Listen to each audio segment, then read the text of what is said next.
Обычная ходьба, но сколько пользы приносит такой вид передвижения? Избавление от лишнего веса, увеличение мышечной силы, повышение прочности костей и не только. А получить максимум пользы для здоровья от прогулки приятнее всего с дружной компанией, как и сделали сегодня жители региона. Пройти 10 тысяч шагов здесь ни для кого не составит труда. Каждого мотивирует командный дух. Как человек, посвятивший всю жизнь спорту, у меня и образование спортивное, и все детство в спорте прошло, и вся взрослая жизнь. Я сейчас работаю тоже в сфере спорта, в спортивной школе.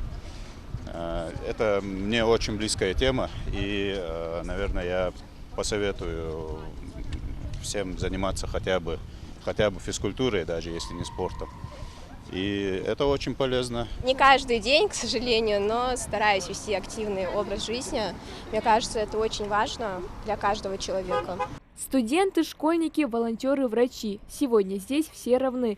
В отличие от других видов спорта, ходьба не предусматривает использование специального оборудования или предварительной подготовки. Зарета Галаева также заряжается силой и энергией на весь день.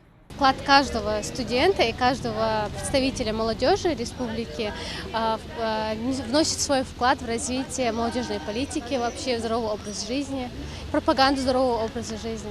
Всероссийская акция «10 тысяч шагов к жизни» приурочена ко Дню молодежи. Мероприятие организовано Республиканским центром общественного здоровья и медицинской профилактики. Цель программы – популяризация навыков и знания, оказывающих положительное влияние на состояние здоровья и работоспособность молодежи. Вся наша молодежь, которая принимает участие в данной акции ежегодно, это, естественно, показывает пример, это пропаганда здорового образа жизни. Одной пользой от ходьбы организаторы акции не ограничились. Каждому участнику вручили благодарственную грамоту ко Дню молодежи.